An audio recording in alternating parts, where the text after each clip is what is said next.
The basketball world was left in shock after Hull revealed details that reshaped everything fans thought they knew about Caitlin Clark. What started as admiration has turned into an eye-opening revelation about the grit, emotion, and raw humanity behind one of the WNBA's biggest rising stars. Lexie's words peeled back the curtain on not just Clark's fire, but the emotional storm that fueled it, and the story that followed changed how people viewed both of them forever.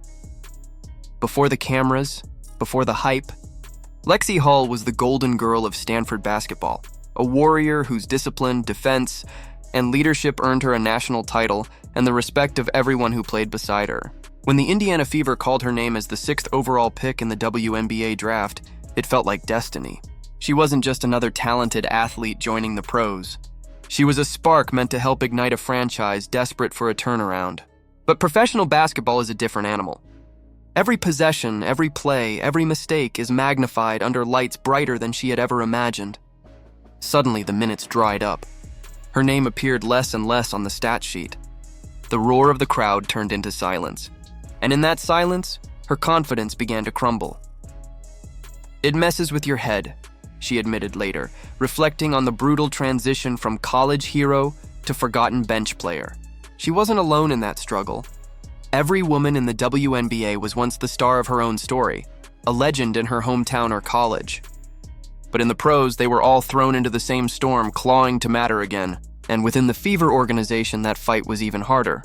The team had been drowning for years, worn down by season after season of losses. The locker room carried a heavy air of defeat. Hope felt like a visitor that never stayed long. Then came Caitlin Clark. Her arrival wasn't just another draft pick. It was an earthquake. The arenas filled again, jerseys sold out overnight, and the cameras swarmed. But what Lexi and her teammates soon realized was that Clark wasn't there for fame. She was there to win.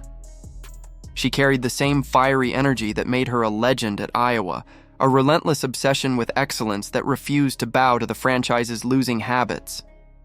From her first practice, everyone could feel it. The tone changed, the pace quickened, the chatter grew sharper. Clark didn't demand respect. She commanded it. She wasn't the type to smile through mediocrity. If a play broke down, she said it. If effort was missing, she called it out. One day during practice, after a string of sloppy turnovers, Clark stopped everything cold. What followed wasn't a pep talk, it was a confrontation. She challenged veterans and rookies alike, her words cutting straight through the tension that hung over the gym. It was uncomfortable, raw, and real. Coaches exchanged uneasy looks, unsure whether to rein her in or let her fire burn. But somewhere inside, they knew what everyone else was witnessing wasn't rebellion. It was leadership. Lexie Hull, watching from the sidelines, felt something stir inside her. That edge, that electricity, she'd felt it once before at Stanford, back when she believed she could take on anyone. But somewhere along the way, she had lost it. Clark's intensity reignited that buried spark. Instead of shrinking from the heat, Hull leaned into it. She started staying late after practice, running extra drills, chasing perfection like her life depended on it. And when Clark stayed late too, Hull stayed with her. Two different flames began to burn together, both fighting for something more than stats or fame. They were fighting for belief. Soon, the change became visible. Clark's laser-precise passes started finding Hull's sharp cuts. The chemistry between them was uncanny, almost telepathic. The fans could feel it. The energy around the Fever shifted from uncertainty to confidence. They weren't the same broken team anymore. They were a storm waiting to explode. For Hull, it was as if Caitlin's fire had melted away the rust of self-doubt that had once held her back. Caitlin changed everything, she would later admit.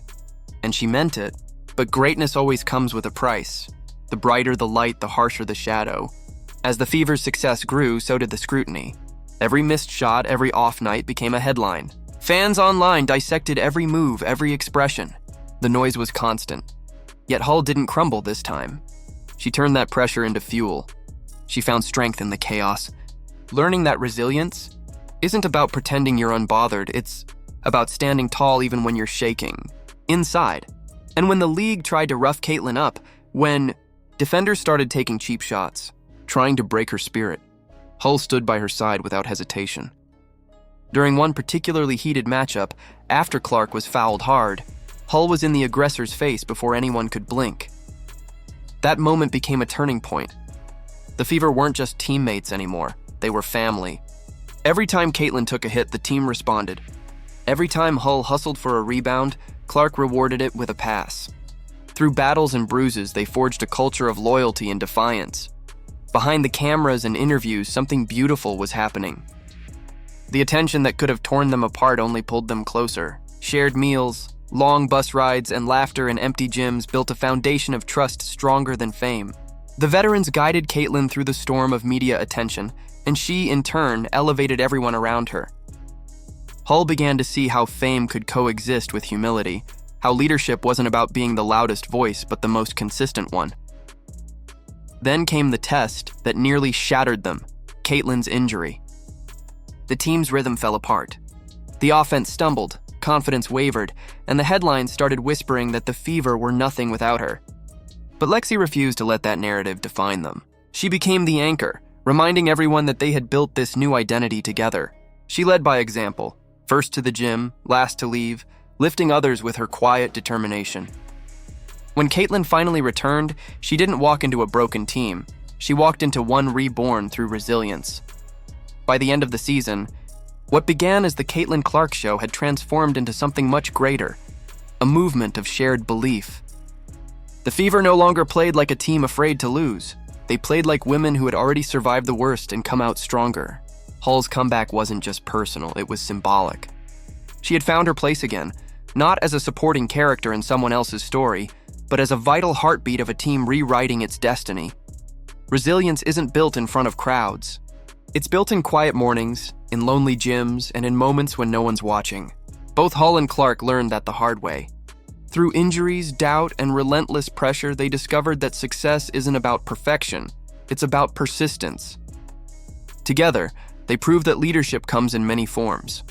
Caitlin's fearless drive, Hull's steady strength, and the unity that binds them both. What do you think? Has Caitlin Clark truly transformed the Indiana Fever for good?